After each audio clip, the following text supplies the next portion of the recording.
That's weird. All right, I'll get rid of that. I think we're going live. Is anybody out there? Tommy, can you hear me? Can you hear me near you? Oh, Tommy. Tommy. Oh boy, I remember when Tommy. that came out. That Me album. too. Oh gosh. That was an amazing... So, hang on, let me do this thing properly. Okay. Because we are live after all. Ladies and gentlemen, it's Friday. Time for Friday with Friends. I think there might have been some confusion about the time that this was going out, which I apologize for. But we are live right here, right now, and that's all that matters. And my wonderful guest is Beth Horner. You got to look the other way. You got to look out to look in. This. Yeah, there you go. Yes. Hey there. Hi, it's good to see you. I was the person on the other side of me. There we go. So Beth, I don't know when we met, but it seems like years and years and years and years ago. And I can't even remember where it was, but we got on really well. We had a good giggle, and every once in a while we bump into each other. And since Beth moved to, you're not in Jonesboro now, are you? No. That's Barbara McBride Smith who moved to Jonesboro. I'm in the Chicago area. Oh, that's right. But you were staying with her at the time, right? Well, we're friends. I don't know who you're thinking of. I might. Can I switch lives with that person? I don't know. No, that wasn't me. Oh, but we want you to be you, not anybody else. I do stay with a friend in Jonesboro when I'm there, Sue Henley, who lives in Jonesboro. All right, so maybe So maybe you were. Is that right on the main street with a little balcony? Yeah. Okay. Yeah. See, I had the right. I had the right you. I just had the wrong other person, and that's a good thing. Oh well, it doesn't matter. It'll be a story. It will be a story. So what have you been doing to keep yourself sane during this whole thing? Well, I try not to read posts from people who say they're organizing their closets and baking bread, because that will drive me insane. I say I have been busier with the pandemic, not with the pandemic, but I mean, I've been busy during the pandemic than I was even before, because because as we were mentioning in our chat before we started here, I am managing a farm from afar. And so I'm doing it from afar, which is difficult. And all of us, I'm sure you've had this same conversation with many storytellers, so I won't beleaguer it, but all of us have completely redesigned our storytelling style, platform, contracts, everything, and made our studios in our home, which has been a lot of work. It is, yeah. And so all of that work has created, more work, a lot of administrative work. Yeah. But I am just loving this international flair. Oh, me too. Oh my gosh, it's so exciting. Anytime, night. I know, right? Because you got people in India, you got people in Ireland, you got people all over the place. Right. Yesterday afternoon, I spent the evening, as it were, with a bunch of people in Cork with the yarn spinners. Oh, nice. And that was so much fun. It was absolutely wonderful. Wow. Yeah, it's pretty exciting. And every gig is now a national gig or international gig. There are no little local gigs to work out stuff. Which is a little scary, I think. But well, that's why I think we're busier, because we have all that nerve time now. Yeah, we used to say for the national festival or something, or Chipanogus or or something like that. Now every gig. Yeah, right. Have you found yourself trying to find more stories right now? I'm just trying to keep my repertoire up, right? Right. Because that's another thing. You used to do, you'd work out a story by getting 8 or 10 local gigs and just working that story. And now, as I said, those are all, what was your question?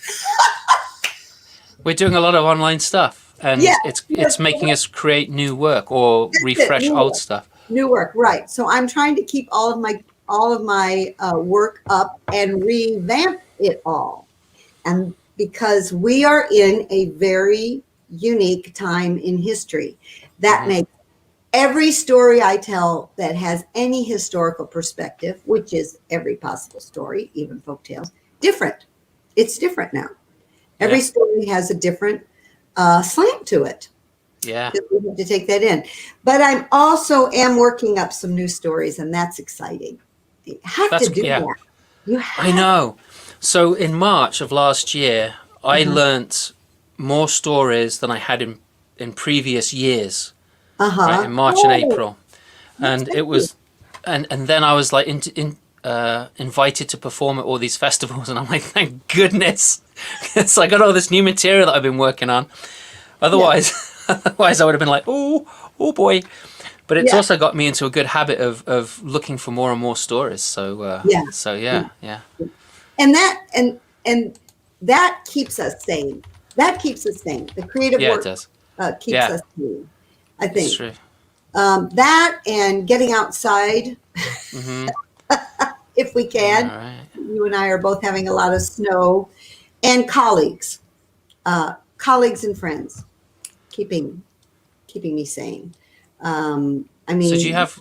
So you're in Chicago. So you've got there's a huge community of storytellers there. Yes, or at least I get that impression because you don't have Lauren anymore, but you've got Reeves and you've got Megan and Janice and used to have now is in Florida, right? I know, right? Right, Megan and Janice. Well, when I first moved to the Chicago area in 1983, I was the only person making my living telling stories. There were a lot of wonderful storytellers, and so I remember with the Arts Council trying to convince them that storytelling was an artistic discipline, the Illinois Arts Council. Yeah, right. Yeah, which I finally did.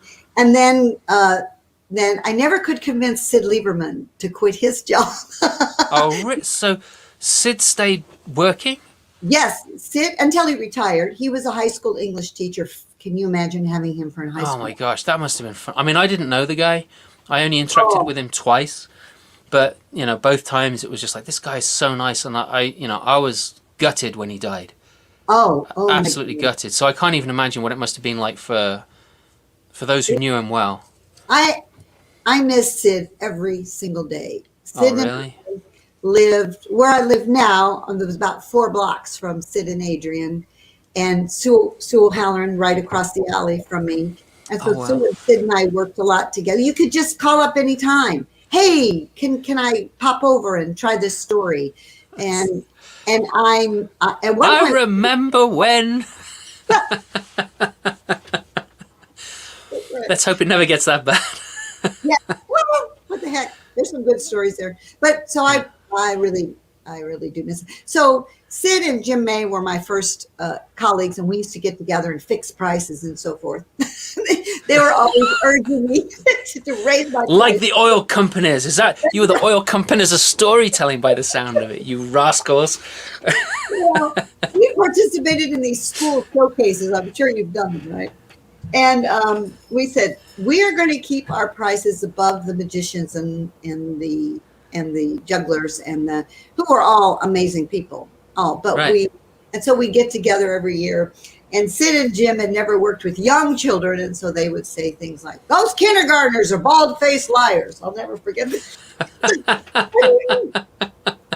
I say, start a story about a dog, and they all have dogs. They can't all have dogs. I said, well, here's what you do. They do in their minds, right? That's right. I said, all right, now, Sid, now, Jim, here's what you do. If you start a story about a dog, they're all going to start talking to you. You just stop and you say, everyone who has a dog, raise your hand. Great. Right. Everyone who has a cat, raise your hand. Great. Everyone who has a gerbil. Okay, then you get that out of the way. So the next time we got together, Jim said, I said, how did it go? He said, it worked great. I said, everybody has a dog, raise your hand. Okay, everybody's a cat, raise your hand. Everyone who's personal friends with Abraham Lincoln, raise your hand. They're all, right. Bald-faced liar. Well, it's habit forming, it's like, yes.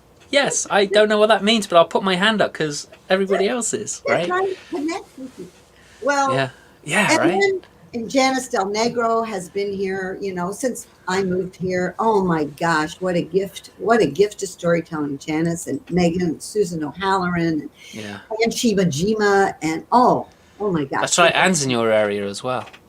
Yeah, she's about 20 minutes away. We are so, so lucky. And then Scott Whitehair came on the scene and brought Yeah. us old people along with the young people. I never felt old. I always felt I'm just young. I'm trying to do my career. I'm trying to do my career. What can I always looking up to, Jay O'Callahan and Jackie Torrance and all these Yeah. people, some of whom have gone. But anyway, and then Scott, hey Beth, would you be willing to do a new series I'm starting?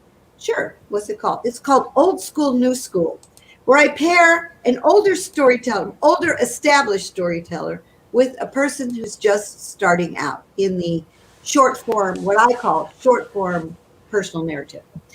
So I said, wow, well, I never thought of myself as old. Ever since then, I thought, am I old? So Beth, I have never thought of you as old, and I think it's because of that joyfulness that you always carry around with you, that you're always like laughing and giggling, and I love it. Oh, you gotta laugh. You do.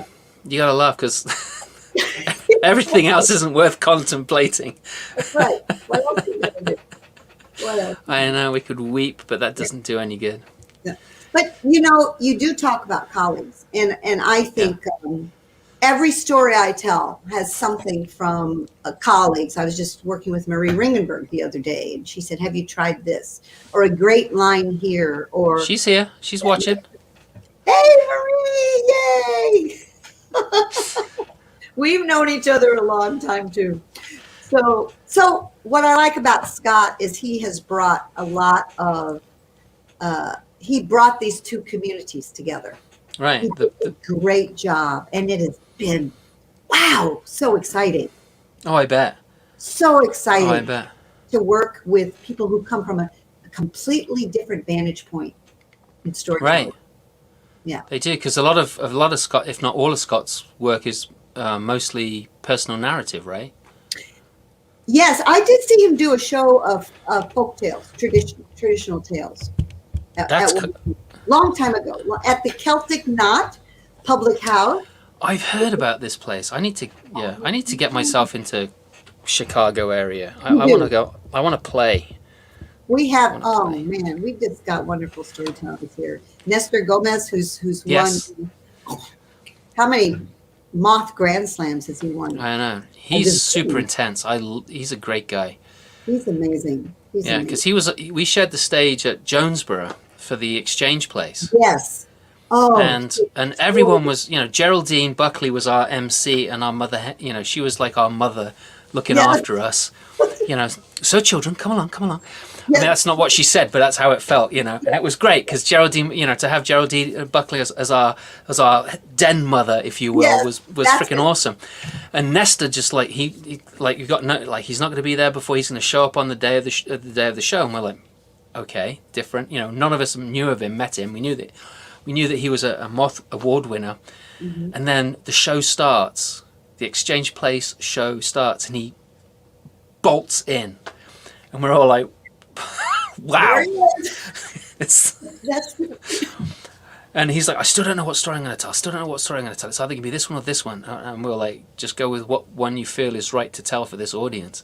And he told the story of being an immigrant. I'll never forget. Did you see the front row? Yes. There were people in the front row who just, their arms crossed, their legs crossed. Right. Most of the audience stood up at the end. They just stayed there. And there were other people scattered around who were doing the same thing. But, to be in the front row and to see that must have been like, wow. That's kind of heavy. It's heavy. He's seen worse in his life. I mean, his life, what an experience his life has been. I mean, oh my gosh. Yeah, I know. And I can't even imagine. That was such a power. I'll never forget that. And I had heard versions of it. in the Chicago area. In Chicago, there are, every night of the week, there are multiple performances going on. Wow. It's amazing. But anyway, so I'd heard him tell parts of that, but I thought, first of all, he just got up there and he did it, Yeah, he did. I'm not pussyfooting around. This is a story. This is a story now. Well, it wasn't just this is a story. It was like, this is real life, and this is my real life. That's right. And to share that, I mean, it took a whole bunch of courage to do that. It did. And especially in an area that that might not accept that story well, and it's a story that needs to be heard. Because not all of these kids, like Nesta, not all these kids know that they were illegal or are illegal, right? They just think that they're good to go, and they don't find out until, like Nesta, they go to get a driving license. Right. And then it's like, what the heck? I mean, that's got to be so destroying to your whole psyche. I mean, I can't even imagine what them. Again, it's like baffling to me. Yeah. Yeah. So you run a farm, and what I wanted to share with you, because while we were chatting before we started, I went into my archive of photos, because I told you that my grandfather was a farmer, right? And he was a farmer, and he did dairy farming, and this is my grandfather right here. Hey, wait, let me get my glasses. Here we go. Okay, this is my grandfather with his eldest daughter, Brenda. I love this. And he got to be so good at it that he ended up with employees, and that's his name. I don't know if you can't see my mouse, but on that truck it says H.S. Williams, and I can't read the rest of it. And that is not my on the back. Yeah. And that's not my grandfather, but it's his car. So he had employees, which I think is great. Right. It's so I just wanted to share those old pictures with you, because it's my granddad's been popping up a lot lately in my life, and so stories. Do you think you're going to tell some stories? No, not really. No. Oh, I encourage you to. I know. I'm not. Chat about your grandfather. Those are the greatest stories. Those stories out of your family's ancestry. They are. And they can stay there, and that's good. And I'll share them with my family. That's so funny, because just the other day, I'm working on this story about my two great aunts who, when their father was, not great aunts, excuse me, when their father was lost at sea, actually he was mutinied against and murdered. And when, oh my gosh. That's an incredible story. And when he was, well, then these two girls, even though their brother became a sea captain, these two young girls, so they were sent to Boston, and what would be the equivalent of indentured servants, and they lived and worked their entire lives in this one house. And at one point, they worked 6.5 days a week. And they had a half day off a week, and they saved up their meager salary. Right. And at one point, the man of the house, who was a prominent businessman, fell on hard times financially, and he borrowed money from them. And they lent him money, because by this time, one had become the head housekeeper of this house and one had become his private secretary.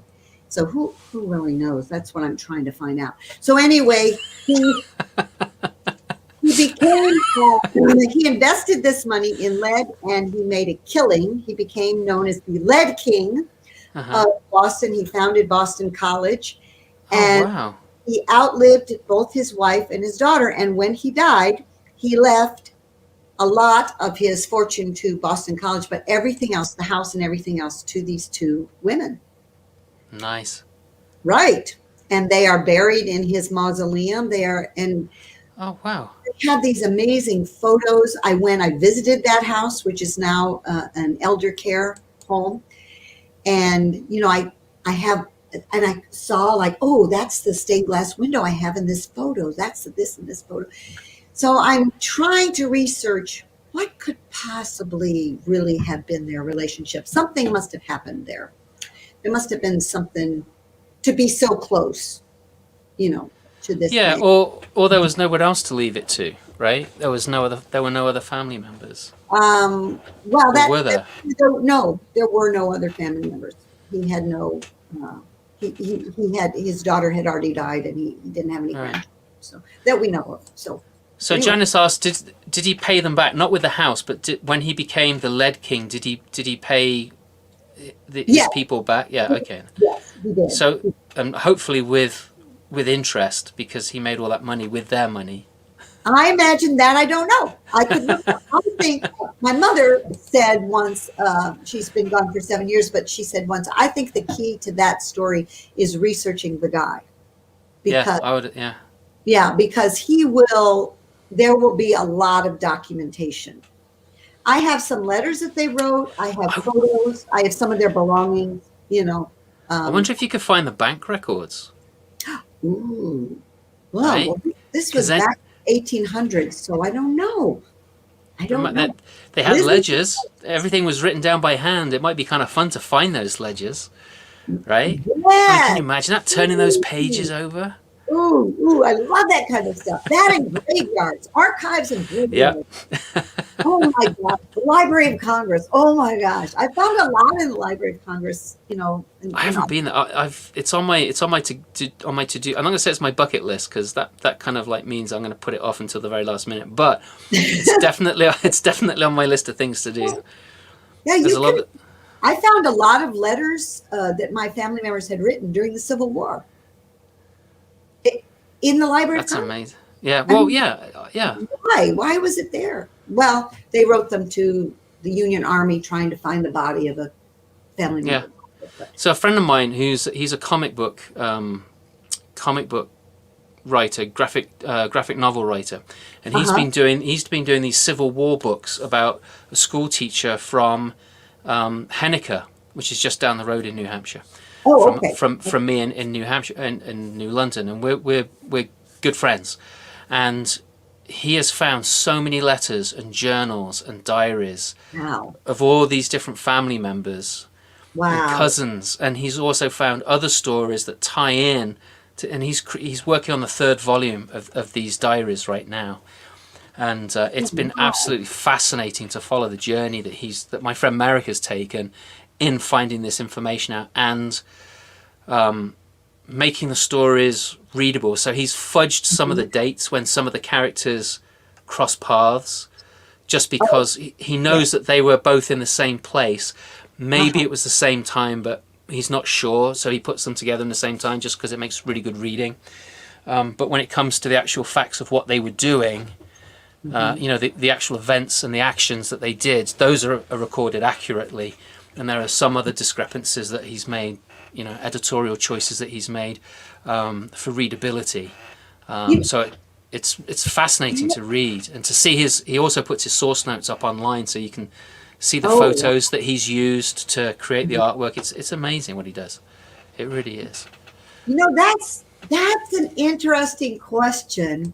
When you are taking facts, historical facts or present day facts, and putting them to the story. In May, I'm doing a workshop on the ethical considerations in telling historical stories. And I think that's always a part of my workshops on telling historical stories, but I never would have thought of making it a whole workshop. But somebody asked me to do it. It's called the State of Stories series, because this is the bicentennial of the state of Missouri. And so the St. Louis Storytelling Festival, and the Story Center at the oh dear. The National Storytelling Center? Find that out. No. Okay. But anyway, it's in Kansas City. So Kansas City system has the Story Center, and that's where the National Storytelling Network offices are now located. Right. But they have a series called the State of Stories. So it's all about Missouri stories, but they've asked me to do this workshop on. That's cool. And in fact, for ISC, I'm doing a workshop for the National Parks Service on Ooh, creating historical stories. So that's cool. exciting too. Yeah, yeah. Yeah. There's a lot involved. What do Yeah, you there do is. to fill in a hole? You know, Right. Right. it's So like, I did a story actually this last summer. uh-huh. And it was up in Colebrook, which is about as you can see Canada from Colebrook. Okay. I'm seriously, you can see Canada from it. So it's up there, and they asked me to do a historical story, and it was going to be a Civil War story about these two brothers who fought against each other in the Civil War, Oh, right? wow. And because there was an anecdote that everybody in the town knew, and they wanted me to like flesh this out into a much larger story, and I, shutdown happened, and I was planning on starting it just as everything closed. So I couldn't get into the state library to look at records. Oh, yeah. When I tried to go online and look them up, I couldn't find anything, and I got in touch with Merrick actually and said no. He says it's a lot easier to go down and talk to people because they know where to look. And he says online it's like you can guess where you need to look, and it's not always the right place.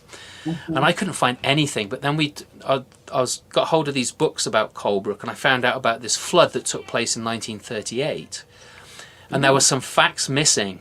And I created this story about the flood of Colebrook, and I pretended that I wrote it in the first person, that I was a journalist at the time. And I was just travelling up north to see what it was like in the spring, because I'd heard that it's beautiful up there, which it is. And then the floods happen and the town gets washed out. And this guy comes up from Boston to do photographs of the event the very next day. And so I was able to find, because I found this guy's photos from Boston, and I thought, well, what a great way to tie it in, right? And It's a fabulous the way of structuring the story. That's fabulous. right. Well, It was so much fun. But one of the things was that there was a big dam at the top of this what's the word I'm thinking of? Like a gap. It's not a gap. It's notch. There's a big this notch, mountain notch. There was a dam at the top, and these two lakes fed into the dam, and the dam broke, and it washed out the road and the river the stream that it normally was. To 100 feet in depth and 50 feet across, to give you an idea. It took out the paved road. But two men rushed down the mountain to warn the two towns that were on the way down, and Colebrook at the bottom.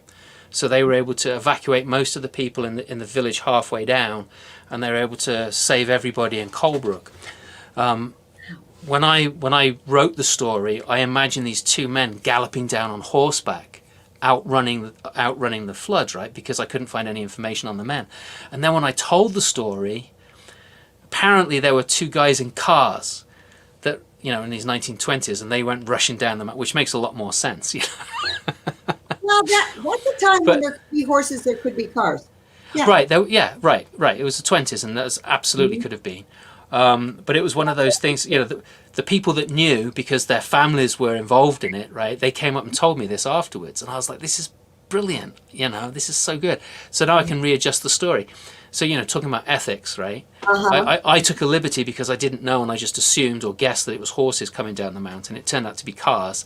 And this woman who said, no, it was my great-grandfather or something like that. And I said, so I'll make sure that I change the story. She said, no, it's much more dramatic with the horses. You didn't bother her at all. No, not at all. So having said that, I am going to adjust it, and they are going to be driving down in cars. But it was pretty fun to hear this from people. Then you have your story behind the story, which is fun. Right. Yeah. Right. And story. Yeah. So talking about my granddad, I'm going back to my gran. I'm going to tell you a story. So when I was a kid, my gran, she used to make chocolate fingers, which were absolutely yummy, and she used to make these oat cake biscuits, right, like this, and they used to have cherries in the middle of them, and they were called titty biscuits. Okay. Right. So having grown up only knowing that as the name, I never made an association. Right. Never. It never occurred to me that that was just like like the birds out in the trees, right? They're called tits, right? Right. And it never occurred to me. And then I took some friends around to meet to hang out with my gran and granddad because I loved them to death, and it was like, sharing them with my friends was like really important to me. Mm-hmm. And we get there, and my gran, she's making a pot of tea and the tray and all the cups and everything. She says, "Well, take the chocolate biscuits and the titty biscuits out." So I was like, "All right." So I'm walking around with this tray to my friends. I said, "Would you like a titty biscuit?" And they're like looking at me and looking at the biscuits because we're like 17 by now, right? And I'm like, "What? And they're like, okay. So I take the tray to the next person. They're just like laughing at me, and I'm like, "What are you laughing at?" And then I'm like, looking at them, and I look up at my friend, and I'm like, "Oh no!"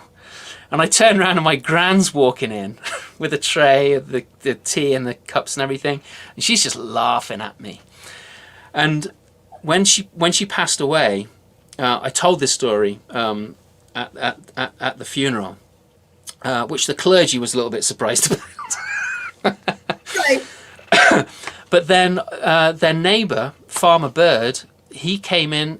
When we went to the wake afterwards, the celebration of her life afterwards, he came and told me that my granddad used to work for the milk marketing board, which meant that he had to go and check for the cattle in all these farms around the district. Yeah. And so his boss would sometimes go with him. And my gran bought out the biscuits, and they're called crispy biscuits, right? And he bought them out, and this guy apparently said, "Oh, they're just like," he held them up and gave them the name. And that's where it came from. And they, my gran and granddad just loved it so much that that's always what they were called. And so, I got the story behind the story at my gran's funeral, which was awesome. Sorry, Rachel, you might have your kids there, but I'm sure it's fine. Oh, well. I'm sure that's not the worst. No. There's lots. There's a lot more stories. Yes. See, I love stories like that. Think you should tell that. Yeah. Well, I told it once at a slam, and I was just like, yeah, I'm not doing that again. Okay. It's just, yeah. No. Well, I do think with a personal story or historical story or original story, there's a real vulnerability. And you're putting yourself out there. And with personal stories, if I'm working on them with someone, which I do, all of those people we talked about earlier, Mm-hmm. and now you can work with anybody all over the world, obviously, at any time on a story. So J. O'Callahan, Connie Reagan, Blake, Noah Baum. I just love working with all those people. But I always say to them when I'm working up a personal story, do you give a hoot? Do you care? Right. Do you care about this? Because if you don't, it needs to be restructured, different metaphors, the characters need to be recharacterized because anybody can can hook into any story if it is well told. If there is some identification, with that main character, no matter what the character is. And I think that's very important. So I think when you put yourself out there when you're telling a personal story, so the story, there's a little vulnerability there, but you see how people react. You work on it. You this, you that, and then you go hide. No. Yes, well, that's pretty much what I did do. I was like, all right. I'm not even going to wait for the results because there's no way that anyone's going to choose that one as a winner. And, it's like I'm not a big fan of story slams, or any kind of slam, poetry slam or story slam anyway. Yeah. But what Renee Kim Ray, I love her name, has been looking at old letters, journals and newspapers, and it makes me wonder how our digital lives these days will be preserved and explored in the future. And I think exactly the same thing. I actually still write hand letters every once in a while to my family.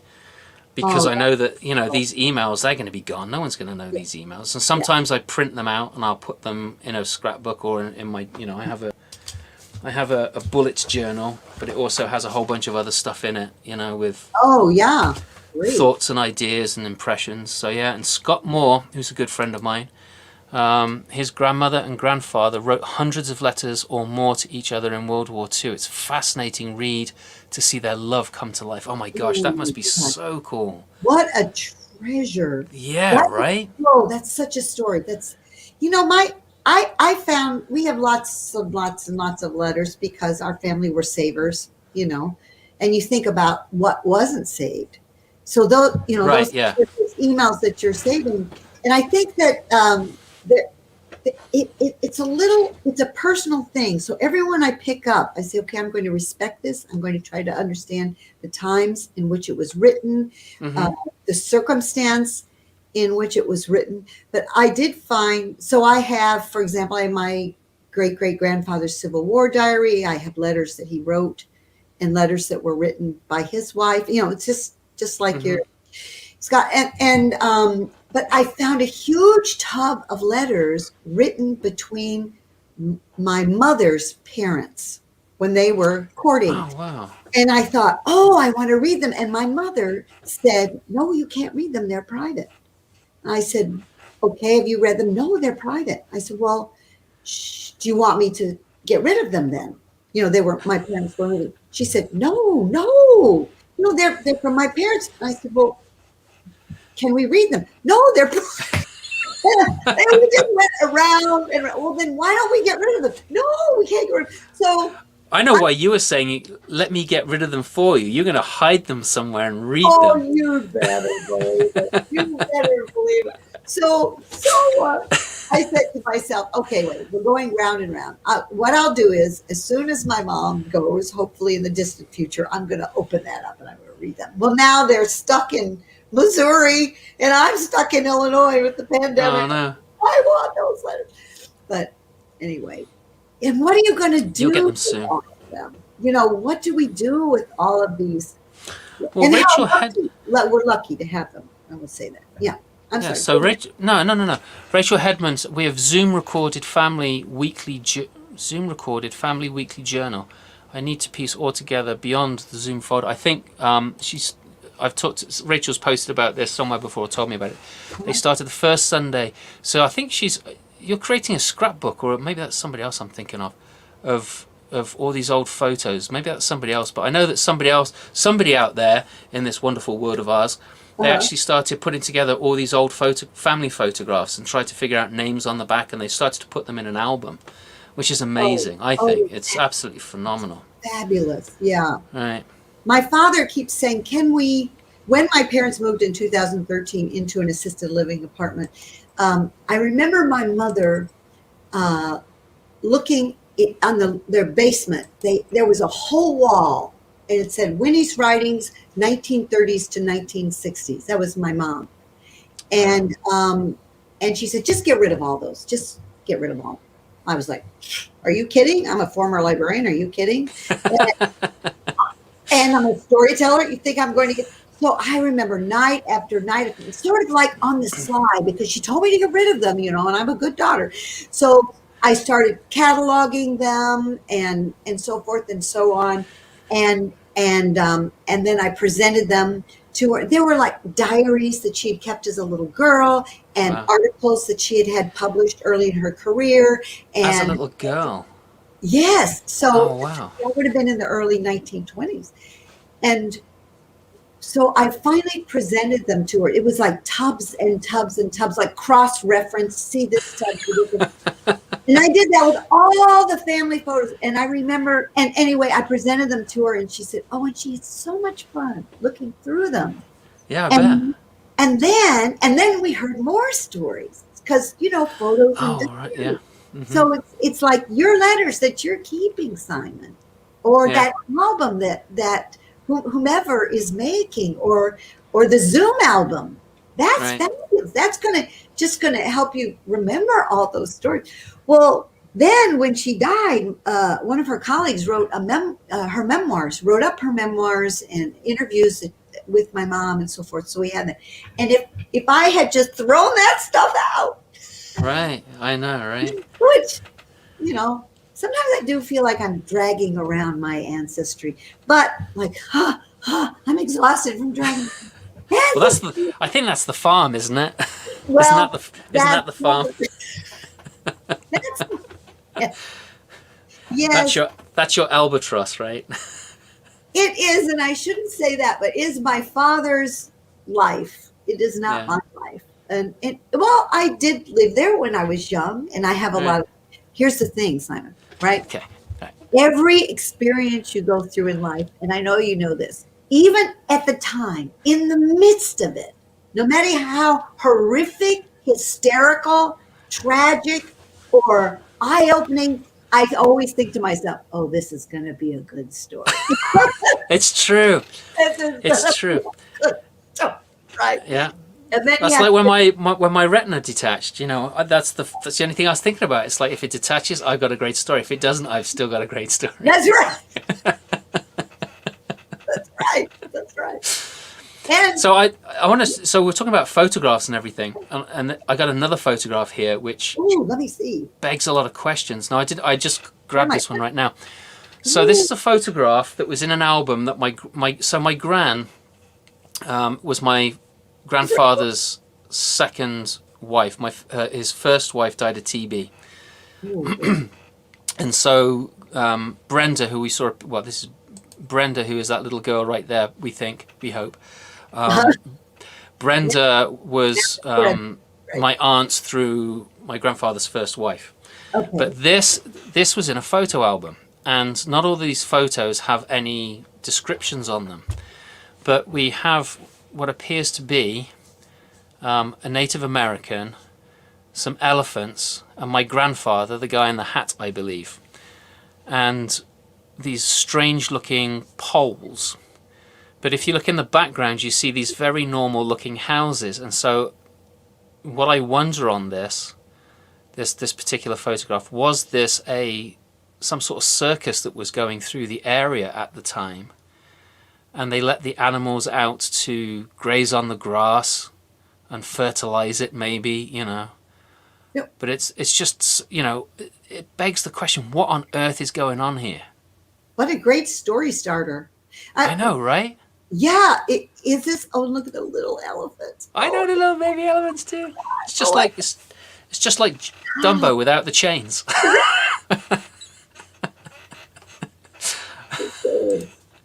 yes, No. how humanitarian was the what? Right. Well, Yeah, right. when at one point I dragged out boxes and boxes and boxes and boxes and boxes of old photos, and none of them were labeled. And I Oh, said, wow. my father. So my father's about to turn 100. So Oh, this wow. was about 8 years ago. 8 years ago, and I just every day laid out a whole bunch of photos on a table, and I covered them with sheets. So I finally set up about 3 tables, and I would cover them with a sheet, and I just uncover a little bit at a time, and we take a stack of photos. I said, Dad, and he labeled every single. I walked Wow. away like maybe 8 or 10 photos he couldn't label, and these were his ancestors, in addition to people in his own life, in addition to my young life, Mm-hmm. which is now historical. But It's hysterical. It's hysterical, not historical. Not yet. it was pretty hysterical. But I think all of our lives are pretty hysterical. They can be, yeah.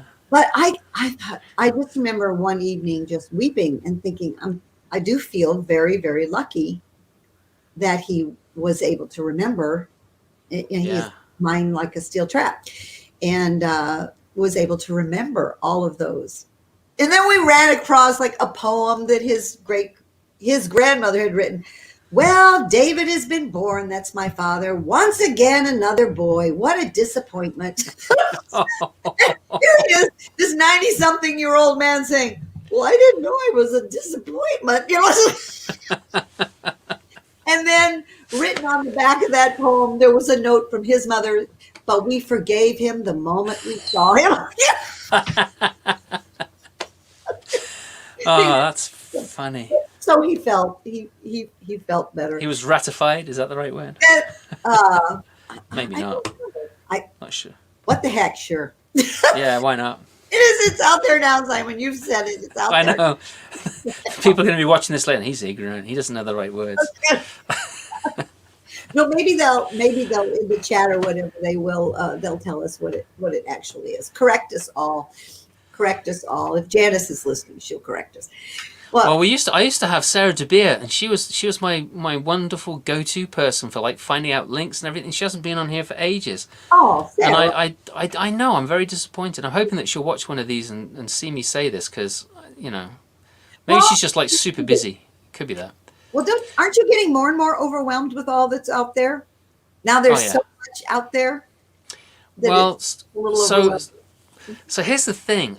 I was overwhelmed with trying to get things going and trying to reinvent myself. That Uh-huh. I didn't watch a lot of stuff to start Uh-huh. with, and then I watched Cooper Braun And Rachel Ann? and Rachel Ann do their fairy tale variations, and that blew me away. And I was like, I gotta see more of these. And then they invited me to be on one, and I was like, oh yeah, well I could Did the definitely Hansel do and that. Gretel, right? The Hansel and Yeah, I Gretel? did Hansel and Gretel, right. But seeing Anne do her Snow White, it was kind of like, wow. I've been telling Hansel and Gretel for school kids for a long time. Maybe it's time to do the grown-up version. And it was just amazing to like go into it at a completely different level. And Yes. just like go deep into the story and I loved it. It was an amazing experience. But now I've started to I'm actually going to shows now. So I've, you know, Liz Weir, I want to see more of her. It's kind of hard because, you know, that's on a Saturday and that's when we're spending time with my son he comes back every weekend from Maine. He's doing some work up in Maine, learning to be a welder. Well, how so old are your kids? Well, he's 20. He's going to be 21 in April. Okay. And he's Wow. jonesing it. I know, right? Oh, And yeah. I got a little girl. So if Megan Hicks was watching this, that little girl that she made some origami for at Jonesboro is now learning to drive a car. Okay, well, there you go. There you go. There you go. Yeah, right. So it's all a bit like, oh my gosh, you know. And when you think of that, you know, I just look at them as like my kids growing up. But then it's like when they start to do these, you know, life monument things like learning to drive, it's like, whew, it's like I'm getting old. But is there a sense of freedom? I mean, I don't have children. I don't have children myself. But I remember my sister saying, I love the empty nest. Well, we haven't got there just yet. We're still, yeah, we're getting there.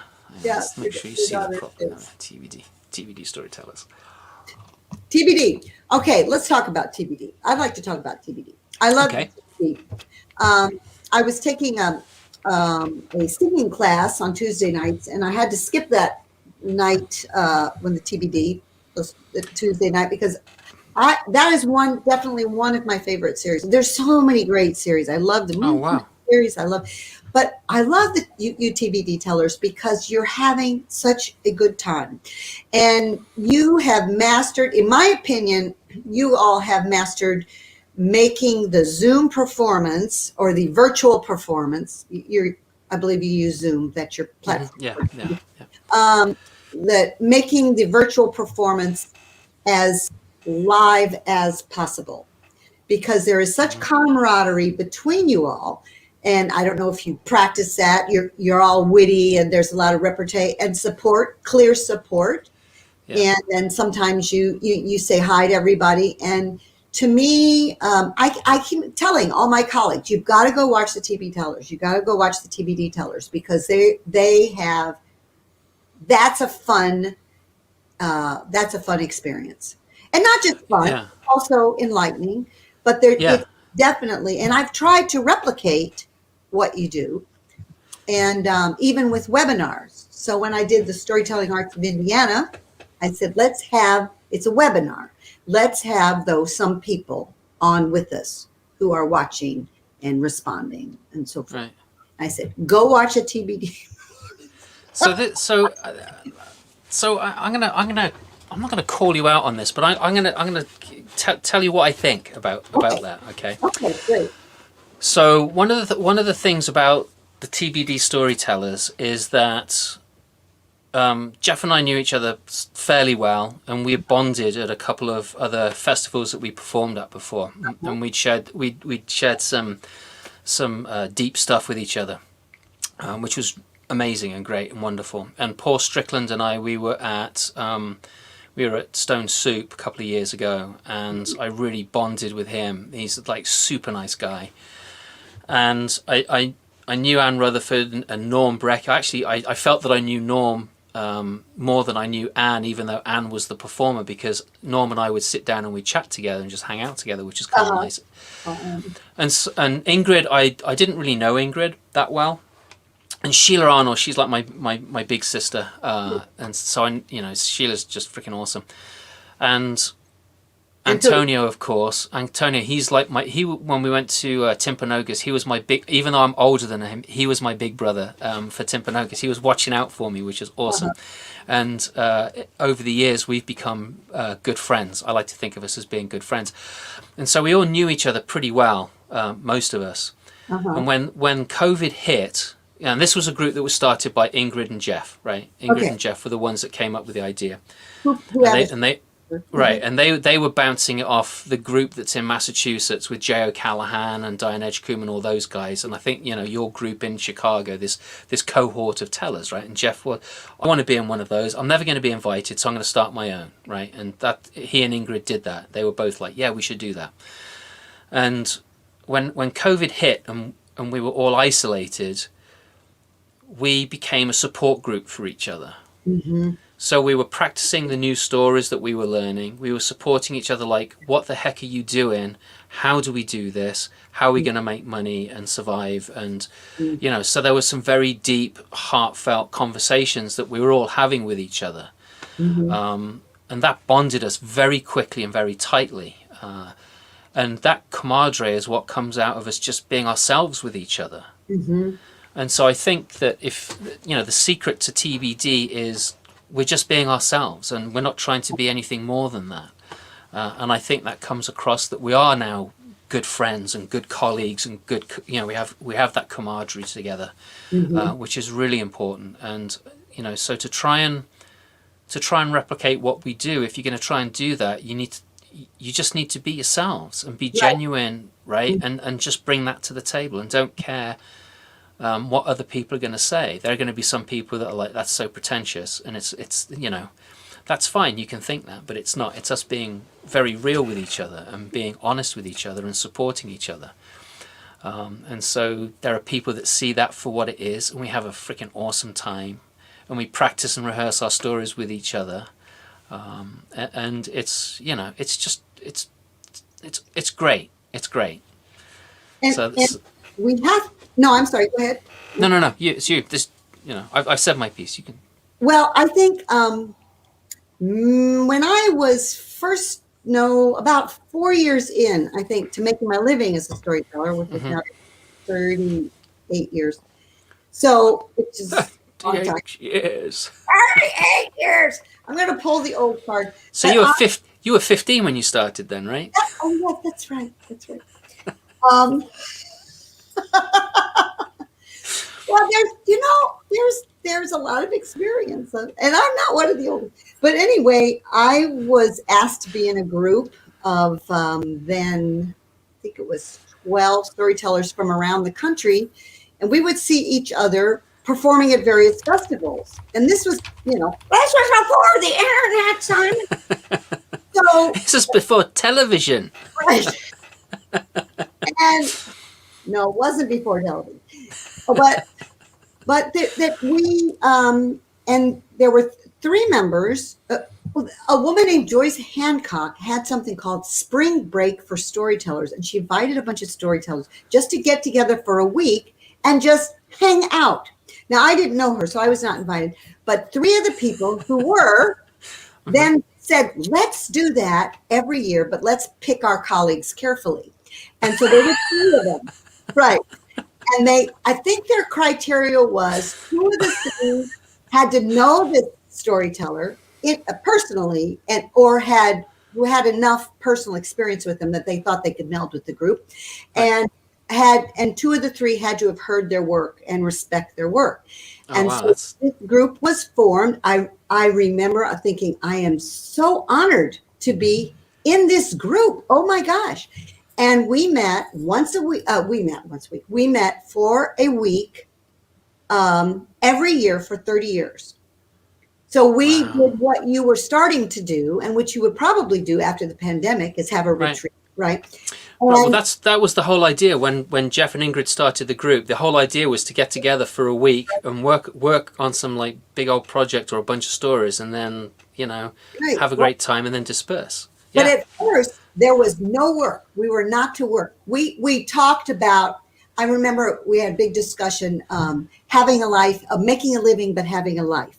There was a Right. big discussion, but then it would be, because this week was always pretty close to the National Storytelling Festival. It was in the fall. Well, then whoever was featured that year would be working, working, working, working. And it got to the point where we just couldn't pass up, working with each other. So Yeah. we had a lot of fun. It was 24 hours a day, a lot of fun, a lot of working. And of course, that colleagueship, and then it spread throughout at the year. I've been invited to do this. Anybody got some ideas? Can somebody Right. run a Yeah. story with me? And we are still now meeting from time to time over Zoom. I mean, after 30 years, we closed it down. Although one of our members, who the following year said, "When are we going to have a reunion?" I'm up for a reunion. But I They obviously learned didn't want to let it go. most of those people had been touring before I was touring. And so once I started touring, oh my gosh, it was invaluable. And then, Yeah. of course, it just became like a family. It was Right. like, oh my gosh, would you just shut up over there? Every meeting had to be very well regulated. We had a timer. We're going to go around. Everybody gets 2 minutes to answer this question. Then we'll go around. Maybe we should start doing that at TBD, because I can get a bit gobby and I get, it's like, all right, I gotta shut up now. I'll let other people talk. It does help. The timer does help. All right, But I'll bring that up at the next. I'm gonna write that down and bring it up at the next meeting. Timer for Simon. but we are now lifelong friends, and none of those storytellers has stopped telling stories. In fact, Gwenda Ledbetter is one of them. Not Oh, one she is. has stopped, and now one has stopped telling stories, and I just feel so. Gosh, these people! What amazing people! Every story. So who else is? What was in this? Well, I don't want to. Well, Okay, all right. That's all right. You don't have to. Dale Callahan was in there, and Jim May and John Spellman and Susan Klein started, but then Susan Klein decided she wasn't a group person. Connie Reagan Blake, and who else? Bill Harley, Len Cabral. Was this Mildred Birch? Wow. Amazing people. And people would say, well, we feel bad we're not in the group. We're like, I don't know, we just threw together a group. Start a group. Yeah. A group. Yeah, we've been getting the same thing. It's like, can we join your group? And it's like, well, start your own. Right. It's not you don't love those people or anything. Yeah, all right. There is a rhythm and a history. Right. And and all that. And I do remember every year someone would say, we need to add people. We need to bring in some young people in this group. Now, being the second to the youngest in the group, I'm like, we need to bring in some, and people would say, no, we are who we are. I said, okay, Yeah. so we're gonna go into, but every single one is still out there telling stories and just these and creating stories. And I'm still working with all of them, through Zoom. Yeah. I feel so fortunate. We need to, oh, there we go. It's just, I clicked on what I thought was Andy Davis. Holy cow. Once a week for 30 years, impressive. But then Janice came in and corrected Andy. Yeah, it was once a year. But yeah, so we were actually doing it the TBD when we were at the cohort, when pandemic hit, we did it for once a week. And then we were like, we can't do this. Yeah. And we went to every other week. And so that's what we're doing. We do every other week. I think there's a group of Asian storytellers that meets every week, and they're very dedicated, right? To meeting every week. We're pretty dedicated. You're not in the 10. You're in the 8.5 dedication. Oh, I think we're in a 7.5, but yeah, I'll take the 7.5. Yeah. Not everybody gels, as a group. It's just like anything. People come. There were a couple that said, this isn't. uh, uh, there was It's one a, that said, we don't think this is a good fit. But anyway, and that's okay, right? and also you grow, man, you Hmm. grow. You And grow and you change as you grow, yeah, and that's okay.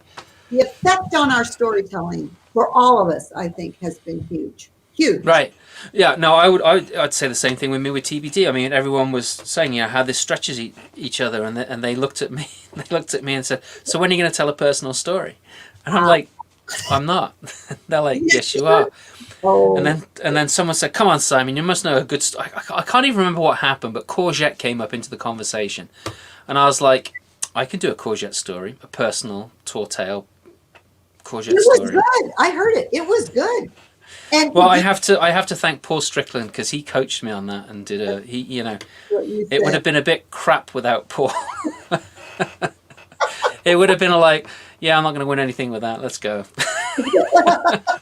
Well, there you go. That's the advantage of working with our colleagues. It's true. It's true. I mean, It's true. I have to say, every single week I'm working with five, 3 to 5 colleagues every week. Well, aren't you the lucky duck?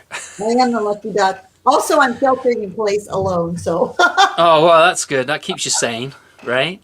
Yeah, yeah, I got my family to keep me sane or insane or something like that. So yeah, so you've just finished doing a bunch of performances. I have. I've loved them. I love them.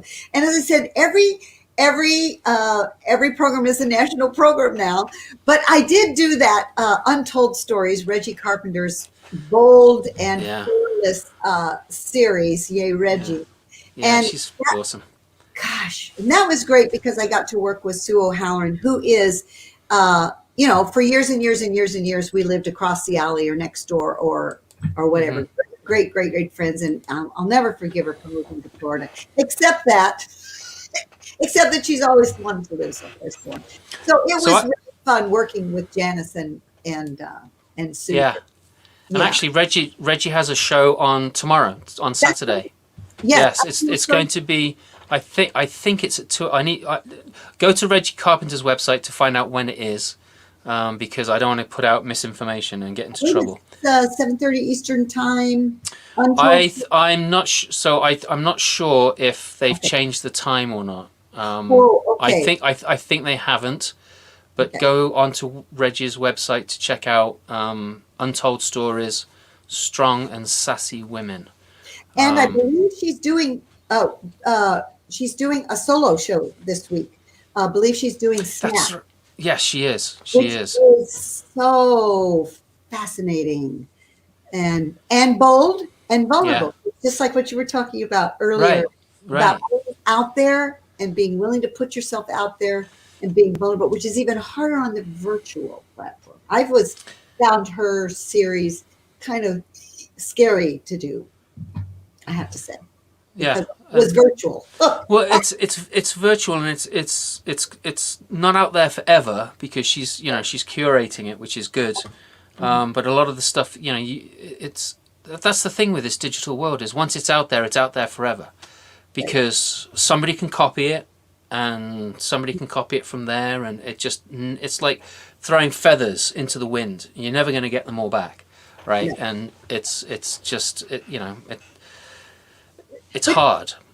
But Reggie, she is one of the bravest storytellers she that's is. out there. I mean, the stories that she tells are really good and They're really deep, and they can be heartbreaking, but the compassion with which she tells them and they're is raw. unbelievable. There's a rawness to them that it's controlled. It's a Yeah, controlled raw. It's a well it is. structured. I'm big on structure. It's well structured. Go ahead. I interrupted Yeah. you. No, you didn't. You didn't. We're just talking Then like leave good me people alone. do. Okay. Yes, I think I agree Susan with that. O'Halloran, though, is also another very brave storyteller that she Yeah, I puts. like Sue a lot. She's another good person. She, she's amazing. We've done a lot of timed writing. I've done a lot of timed writing with Janice Negro, also Megan Wells and Jay O'Callahan. I love doing that. And Sue, we'll say 5 minutes. We're just going to write for 5 minutes. Let's whatever it is, and I will get I will get started on an idea and then not want to stop. No, wait, I finally got started. But dude, and finally tell a complete story.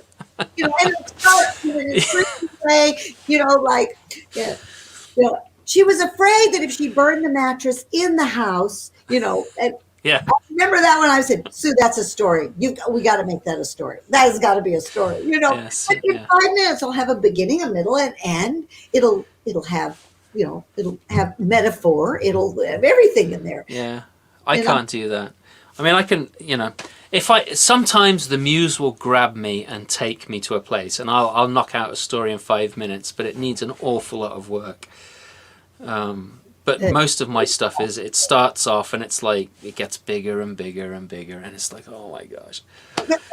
Well, every story, it sounds, when you have these pop-out stories, what I call pop-out stories, sometimes when you're in a performance, you're just like, okay. I remember once I was doing a festival with J.O. Callahan. I was backstage just like writing some notes. I was like, I've got a story. I'm going to tell this story. He said, you can't. You mean you're just going to tell it just like now? Right out on the stage? I'm like, yeah. It's going to work. It's going to work. I know it's going to. And it is a pop-out story. It was like, I've got a new story. Why didn't I record this story? Now I know Then you start working on it, and it gets worse and worse and worse and worse and worse.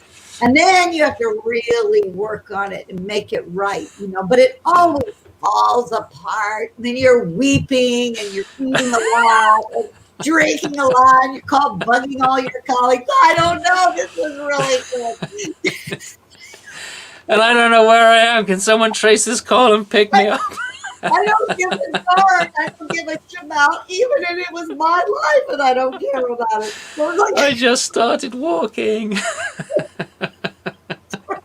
That's when someone comes in, like, dum, and they say the day. They say, okay, Beth. Working with people like Sue O'Howard and even Megan, and they just write everything out. All their stories are written out. And then, so Sue will read. She'll read, blah, blah, blah, blah, blah, if we get together, when we got together in person, blah, blah, blah, and Janice Del Negro too. Blah, blah, beautiful, beautiful language. Everything's written out. Okay, Beth, you want to try your story? Well, I have this idea, and I'll pull out this legal pad with like a bunch of like scribbles on it, or a giant Post-it note with little tiny Post-it notes all over it. And I'll go, I get this, and I never get it written out, and it's just in my head. Right.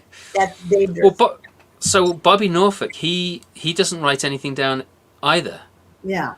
In fact, when I interviewed him for the podcast, the Conversations with Storytellers, I learnt that he thinks of the story, and the first time it comes out of his mouth is when he steps up on stage. He doesn't even practice with Sherry. Yeah, right? I mean, you've got a storyteller right there. You're married to a storyteller. You don't even practice with him. Wow. No, he just sits there and he's going through the story in his head. And then he gets up on the stage and out it comes.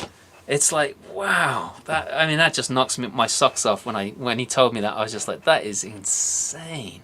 I mean, it's not. I mean, it's his process, but it's like Yeah, everyone has their. I think the people who write, there are. There's that safety then in having that. Now what I do is, and I wonder if Bobby is doing this now. I should ask him. No, he's still doing it. But does he then record it? Does he then record? Oh, I don't know. I don't know that. I've started doing now is I just, on my phone or whatever, I just record the first couple of times I do a new, and then I send it to Fiverr.com or somebody like that to transcribe it. And then I've got some written version of it. It's not because you're frightened of forgetting it so soon, is it? Oh. Shh. Well, I don't want to have to work up new stories every time. Rework them up. Yeah, that's true. I haven't forgotten any of my stories. Well, no, that's not true. So Janice, she had a comment to say about how she comes in with this beautifully written, beautifully crafted story. She says they don't start out that way, Oh, let me tell you. All right. Let me call out. Hello, Janice. Janice and I, for several years, and during the pandemic, it's gotten worse. We haven't had as much time, but that we would meet. We try once a week, then it got to be once a month, and over FaceTime or whatever, Zoom, and we'd write sometimes for a couple of hours. And she is writing an exquisite, tending toward the romance novel. And I am writing my story, which she thinks should be a podcast, is the middle-aged women's detective book club. Anyway, and so we'll write, okay, it's 20 minutes. Then we get to 20 minutes. No. And we start with a prompt, but we're continuing our story. Right. So we both got these lengthy things now. And I will read mine. I said, today I decided to do a whole thing just in Dick and Jane style. Okay. And I did the whole next part of the plot in Dick and Jane style. And then, or whatever. Well, she then will come up with this exquisite language. She writes in longhand in her box of journals. And I'm like, and I'm like, every time she finishes on she and I went to the Romance Novelists of America conference. Oh my gosh, that must have been so funny. Oh my I mean, that must have been so much fun. That's what I meant to say. It was funny and fun. And listen, these writers they are laughing all the way to the bank. I mentioned that. Yeah. I did a show the other night called Love, Lost, Found, and Fumbled. And I talked about that. I showed some, I have a story that is a takeoff on romance novels. Oh, you do? Yes. Have you ever seen I'm going to hold it right up. Oh, there we go. Other way. There we go. Encounter. Oh, no, I've seen this. Yes. Yeah. So is that you and Ron in earlier days? That's just my face. That is not my cleavage. I don't know that it's a painting.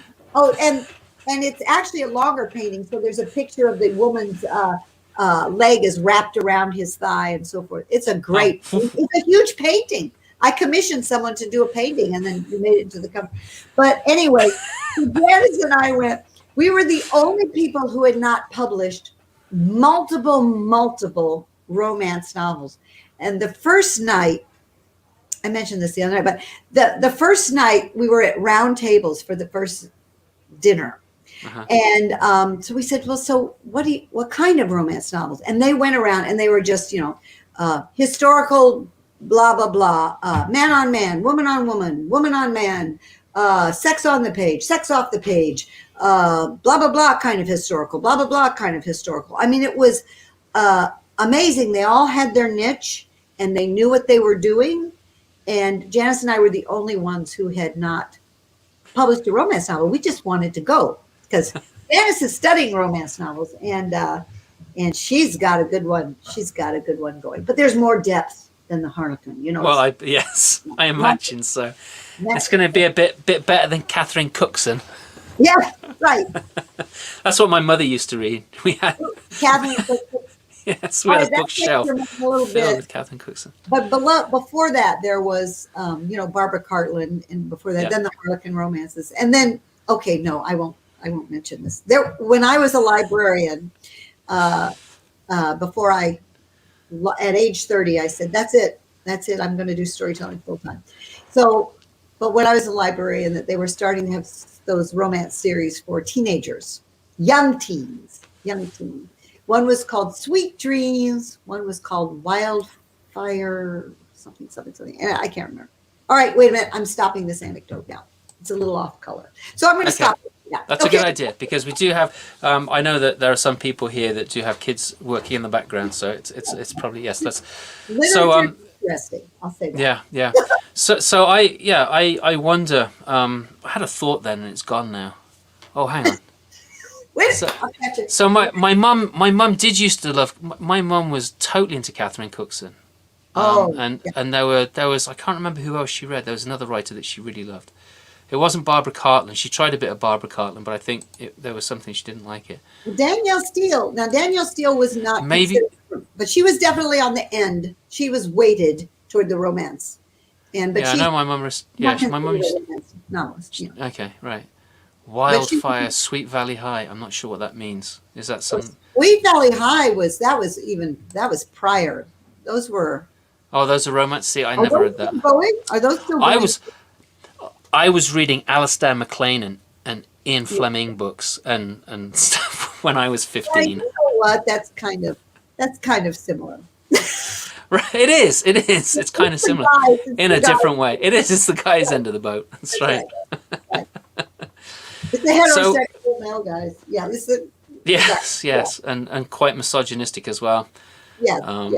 Not as I don't think they were as well. Maybe they were. I don't think the early books anyway, they weren't as bad as the movies were. But I look back at those early Bond movies, and I'm just like, oh my gosh, that's just like they're very cringy. Well, almost they are. I have been watching a lot of noir lately. I love noir.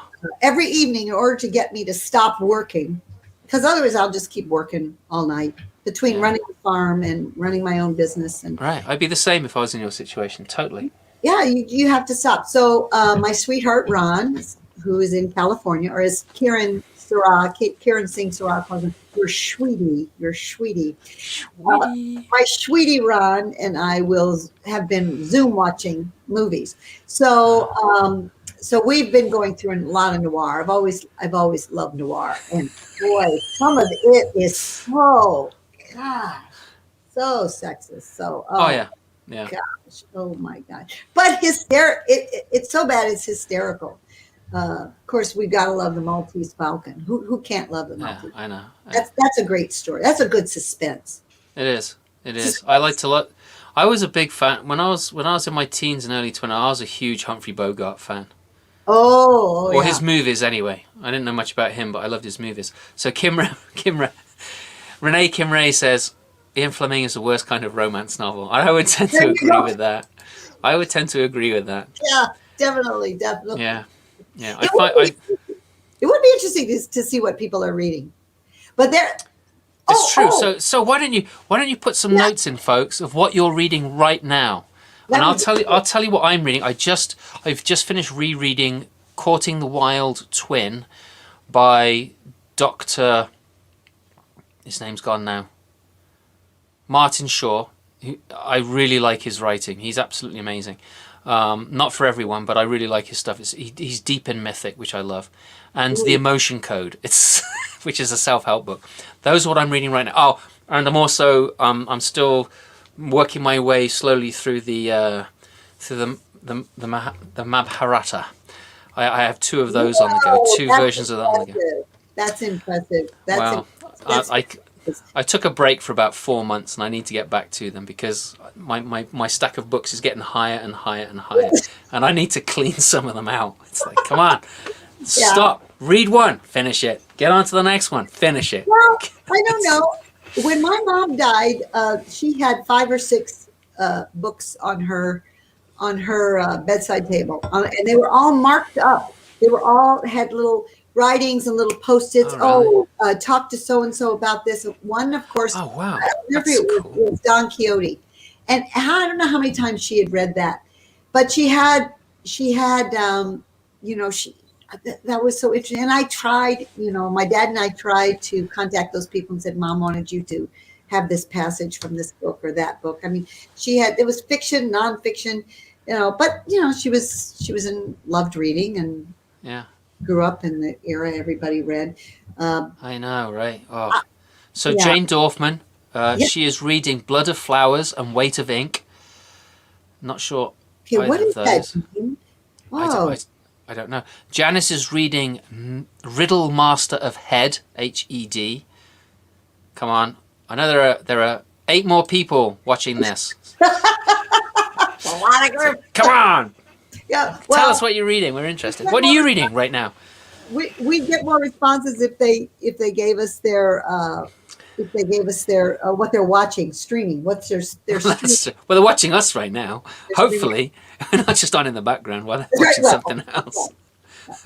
I am reading. What is the name of it? Oh dear. That's because I haven't picked it up in a while. The book about the man who. Oh God, lived in. Okay, never mind. Okay, so Janice is heavily into fantasy because reality is just too much, and I would second that. It is. Yeah, and Renee Kim Ray is reading lots of children's and YA graphic novels. Oh, nice. I want to, yes. So I just, Yeah. yes. Anyway, and Megan is reading The Overstory by Richard Powers. I think we need to start a book list here. This is a book. Okay, hang on. Right, and Jane Dorfman, she says, Blood of Flowers is about a rug maker, Weight of Ink, about a Jewish female scribe. Ooh, I like that. And Megan says, and Tell It by the Heart by Erica Helm Mead. I like that. Just Never One. Just Never One book. I know. I'm also reading Rumi. I have a Glance by Rumi, and I'm dipping in and out of that all the time. I love Rumi. What is your self-help book that you're reading? Talking about vulnerability and putting yourself out there. So the emotion, so it's really interesting because, you know, like everybody else, I have a ton of problems and I'm trying to sort them all out, you know, like depression and all sorts of other stuff. And so this book talks about, so it's really interesting because my wife, Sarah, she's read this book about telepathic stuff, right? And about how the government did all these amazing scientific experiments on telepathy and, you know, like Uri Geller and all this kind of stuff, right? And how the mind can send energy out, right? And this book is about how an experiment, which I think was in the 70s or 80s, where this part of this man had a body part removed and was put in, or no, it wasn't, it was his blood cells. So his blood cells were put into a dish, right? And they monitored the blood cells. And this guy was then given these key things that would trigger an emotional reaction. And they saw that the blood cells in the petri dish on the other side of the room were reacting as well. Right? Right. And so they moved it to a secure room in the same building, and the same thing happened. They gave him some triggers, which gave him an emotional reaction, and they were writing down the time and everything, and the blood cells had a reaction at the same time. And they drove the blood cells across town, and the blood cells still had a reaction. And so, but basically what this is talking about is how our emotions can be trapped. Like if we have an emotion, because our bodies are filled with energy, right? And what happens is when we have a very strong reaction to something, that energy does something, right? And sometimes that energy gets blocked. It's stuck in our body, right? And so what the emotional code is, it's asking the subconscious, like, is there like all these different questions, and you narrow it down, and can we release this energy blockage? And then you run a magnet down your back. I mean, I'm simplifying it a lot. And it's really interesting. There's a lot of testimonials in it, and he talks about previous life blockages, past lives, altered lives is like when an out-of-body type of thing, and hereditary stuff. So like, you know, I had a blockage that came from all of the male side of my dad's side of the family. So males going back like multiple generations had this issue, and so we released it. It's really interesting, and I've also been using the tapping technique to go through a lot of stuff, which is when you tap here and here and here and here. I have two friends who did that, and actually my sister. Yep. Right, and so I'm finding there's a lot of connection between these two, and I've got a couple of books that I want to read about tapping and the psychology, and also the placebo effect. Which is one of the things that the Uri Geller stuff was talking about. And it's really interesting how, you know, we probably can heal ourselves to some degree. And it's... It's really interesting. So hang on, we've got some more books coming in. Okay. I think that's fascinating. I'm just going to say, I think that's fascinating. I do want to hear about the books, though, but I do think that's fascinating. And it made me think of what you could write a story about. Okay, go ahead. Okay, so Andy Davis, why isn't Andy, there it is. Andy Davis he's on a big Salman Rushdie binge right now, and I love that because I've read one of Salman Rushdie's books, only one so far, and I absolutely loved it. Renee Kim Ray says she's just finished Mooncakes by Wendy Zhu and Suzanne Walker. Molly Bean and the Giant Monster by Mike White. This Was Our Pact by Ryan Andrews. All wildly different, but really delightful. I'll just quote you there. Yeah. And Andy Davis is reading The Enchantress of Florence. 2 Years, I think that's a typo in there. Midnight's Children, Luca and the Sea of Fire. Whoa. And Andy's just passed them all out now. He's on his 4th time through Don Quixote. Now that's a book I want to read, because I think that I will probably identify with one of those characters very much so. which also might be why I haven't yet read it, because I felt this way forever. Jay Dorfman is also reading Jaber Crow by Wendell Berry. Oh, Wendell Berry is such a good writer. Yeah. And Renee Kimray. Oh, yes. I love a conversation where I come away with a reading list. Apparently, I know, I'm writing all this Beth down. Horner does too. Hey, pour me water in. Yeah, and Andy Davis, he likes Wendell Berry's stuff too. Yeah. Now I wonder if these same people. I don't know. I don't know how long we're talking. Anyway, what their favorite storytelling is. We've been talking for an hour and a half so far. Oh my. Okay. Right? You know, I would love to hear what these people's favorite storytelling book is. And about storytelling. I mean, even the way of the storytelling, the old classics, and then the new ones. I mean, I just love the way people look at story, think about story, and narrative, and so forth. That would be fun too. But I was thinking about those blood cells. You know, I can't get that. That's quite an image, Simon. It is. That's quite a story. Whenever you got an image like that, boy, that's a story. But it reminded me. Well, I want to come back to it, or you can tell me to be quiet. But when my mom had open heart surgery, she was told ahead of time. She said, when the heart is actually removed from the body and manipulated, or not, or at least, has hands on it, or whatever is used, right, it can cause depression in the person after the surgery. And that's what they had found. And so my mom's heart was removed and it was put back in. And so we had a lot of great stories from that. But she did. I mean, you can imagine. I remember once being with her and they stapled her up, and I started making her laugh, and she said, "Stop it, you're going to pop my staple." Anyway, and there's a visual concept of these staples flying out all over. I was trying to, she was depressed. I was trying to lighten the mood. You're going to pop. Anyway, fortunately I didn't, because they weren't just, blah, blah, blah, staples. But I'm thinking about those blood cells, like what are they thinking across town?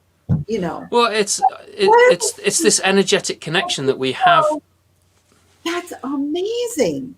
Right, and one of the things that this guy was talking about is, like, if you look at the human body underneath a microscope, we are not whole. We are we're held together by energy. So all of these atoms, there's all this in theory, and I was taught this. I was doing some here we go, more deep personal stuff.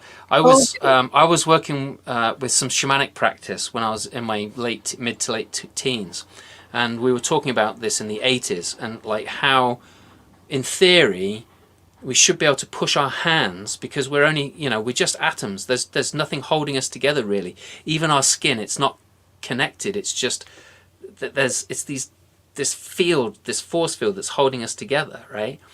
And we should be able to put our hands through the table, and it's just, I love this kind of stuff. It gets me, it floats my boat. That must be when we say I'm falling apart. Right. Right. I actually said to some friends yesterday, I said, I am going to spontaneously combust. It's just going to happen. I was under such stress. I'm just going to spontaneously combust. So now I know, you got to keep that energy keeping you together. But all right, I've got to. And you probably shouldn't, talking about manifesting what you say, you probably don't want to keep saying that, because one day you just might. Because in my 20s I was very much into the unexplained stuff, and how there are people that have spontaneously combusted, and they've gone into yeah. Wait a minute, I think I've heard that. Yeah. Okay, Make that into a story, Simon, please. More It's too personal dark. stories. That's just too More dark. personal stories. Although I love you. Well, And then the wicked witch, or the wicked wizard, or the huge giant, they spontaneously combusted and turned into the sun. well, if one can melt, you know, I know, right? when that witch melted, you know, that's interesting because I have this thing I do that was from a newspaper reporter once, and when I teach creating your own stories, you know, whether historical stories or fictional stories or personal stories, I do these things every day. Write a 3-line autobiography. Okay, it only can be 3 lines. It doesn't have to be. Some days is good, but I have often ended with. I had one day which was. I was. It always starts. Often mine start. I was born into a dream, which was my father's dream of becoming a farmer, even though he had grew up in the city and so forth. And it was a dream, and we were all born. My entire family was born into that dream, and my mother found her living that dream, and I'm still living that dream of his by running his farm. Okay, wait. I just went down a hole. Okay, where was I? Oh, so I say I have. Was born to, I've hot-footed it through life. I've slogged through the mud. This was 4 lines. And someday I think I'll just spontaneously combust. So now you're telling me that's a possible, that's okay. I'm not. Yeah, it's a real thing. It's a real thing. Mm-hmm. We might have too much time on our hands in the pandemic.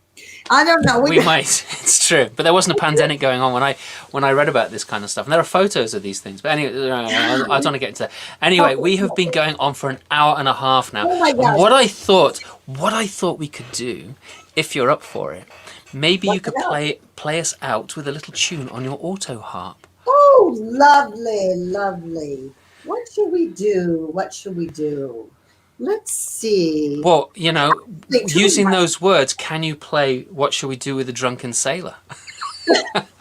What should we do with Drunken Sailor? We're doing Drunken Sailor. We can make it more proper by saying, what shall we do with a drunken sailor? That is. What shall we do with a drunken sailor? What shall we do? How does it? I don't know that. No, you play whatever you want. Okay. Well, how about, let's see if I can remember.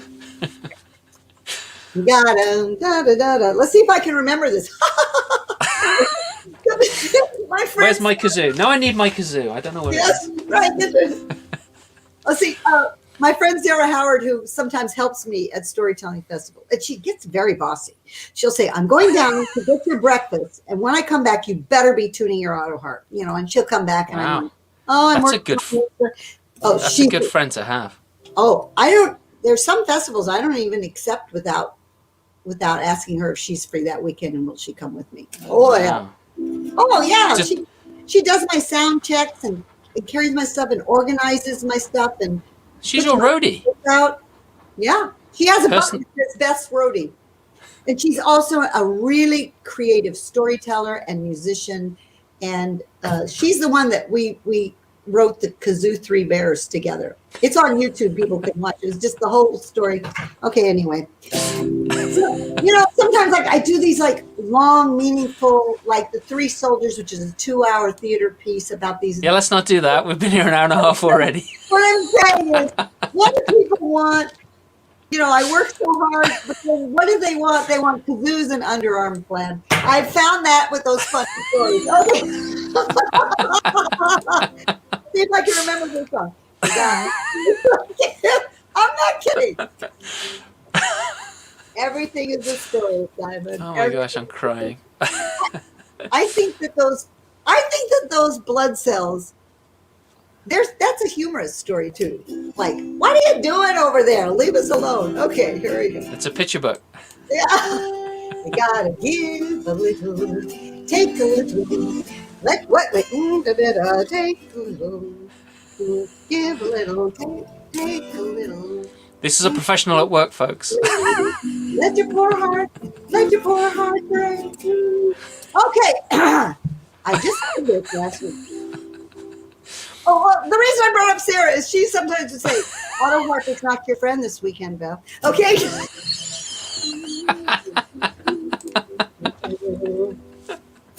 Let your poor heart, there it is, break a little. I think I got it. You got it. If not, you can turn off your computer. You got to break a little, take a little. Let your poor heart break a little. That's the story and that's the glory of love. It's supposed to be, you're over here, right? Okay. You gotta laugh a little and cry a little and let the clouds roll by a little. That's the story and that's the glory of love. Okay, here's a part I don't know very well. And just the two of us, we got the world and all its charms. Doobie-doobie-doo. But when the world, but when the world is through with us, well, hey, we've got each other's arms, even virtually. You're gonna win a little and lose a little, and sometimes sing those blues a little. Well, that's the story, and that's the glory of. That's the story, and that's the glory of. That's the story, and that's the glory of love.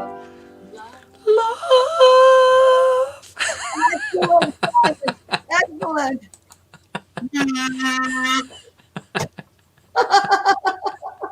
I should have rehearsed that. Cut it out. Oh my gosh, that was absolutely brilliant. My face is once more aching. Friday is like face ache day for me. It's like, because I'm laughing so hard and having way too much fun for anyone that's in a pandemic. Well, Beth, thank you so much for joining me. It's been an absolute hoot and a holler. I hope everybody else has felt the same way and they haven't been like looking at us like, what the heck are these two loonies doing?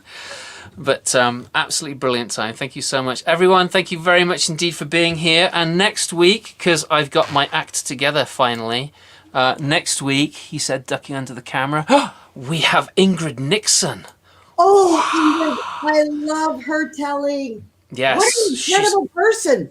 I know. She has a full-time job and she tells the stories at the caliber that she tells is just, I mean, she's like way up there on her skill set. She's freaking awesome.